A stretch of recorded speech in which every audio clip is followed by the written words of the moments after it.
Hey,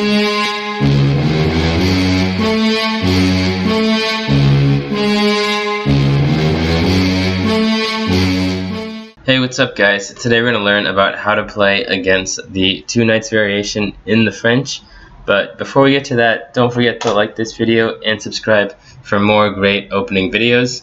So the two knights variation is going to start here with knight f3. But before we do that, we're going to look at this queen e2 sideline real quick. So here the point being, if take, we can't take this way because it's pinned. So we'd have to take with the queen, and then he can get some tempos against this queen. So we want to play it a little bit differently and just go c5. Now g3, knight c6, threatening knight d4, attacking c2 and the queen on e2. Bishop g2, and now g6. The key being, we're going to fight for this d4 square over here. Knight f3, g6, and now bishop g7. So the idea is going to be bishop g7, knight e7, d5, castle d5, and that's going to be the setup against queen e2. So next, we're going to look at knight f3. So this is the main line, and now d5. Now there are two main variations here. If take on d5, we just have the exchange French, so we don't have to worry about that. And if d3, we can just take here and have a better endgame, and that's also good.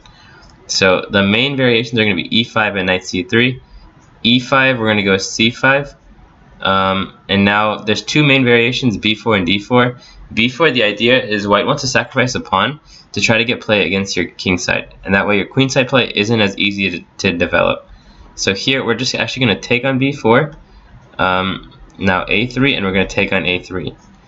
So here after d4, the key is we're going to try to get b5. So knight c6, c3, bishop d7, and now if bishop d3, we can go b5 straight.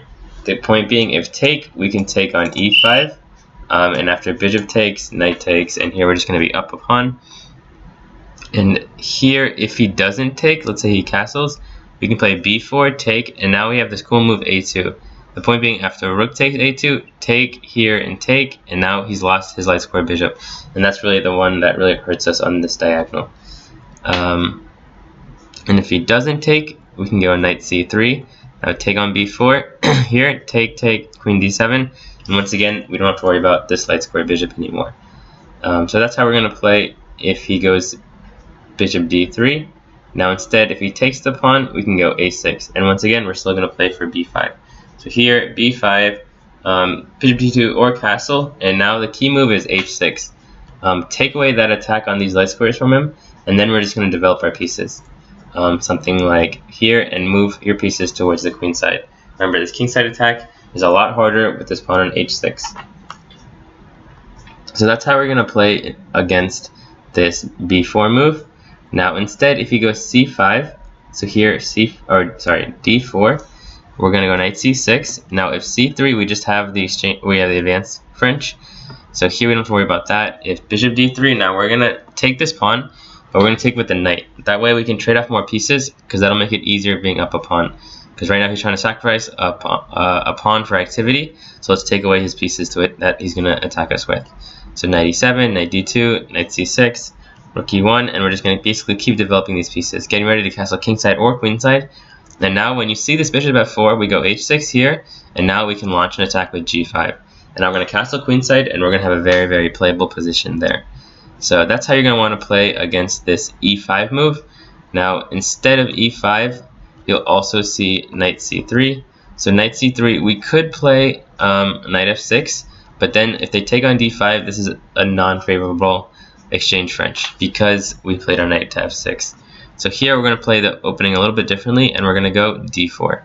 So knight c3, d4, knight e2, and now c5. And the point being, after c3, we can play knight f6. And after e5, so if take, we just trade off everything, we're pretty happy here. Because once again, we have this isolated pawn. In this variation, you'll see this isolated pawn a lot. Now instead, after knight f6, he can play e5, the kind of the in-between move. We're going to go knight d7, and now after take, knight takes. So white thinks he won a pawn here, but here we can play knight takes e5. And if here, we just take here. And here we have this isolated pawn to play against. Here we could probably go like queen d6, queen b6, and then just get pressure on that d file. And if he tries like some sneaky queen a4 check, like here, we're just going to go bishop d7, and then we're going to take on f3. And here, take, knight c6. We don't have to worry about giving up this pawn. Remember, it's a poison pawn. Knight b4, and here we're going to just win the game. So that's how you want to play against this two knights variation. Make sure to check out wolfchess.org for great lessons, videos, and puzzles, and hope you guys were entertained.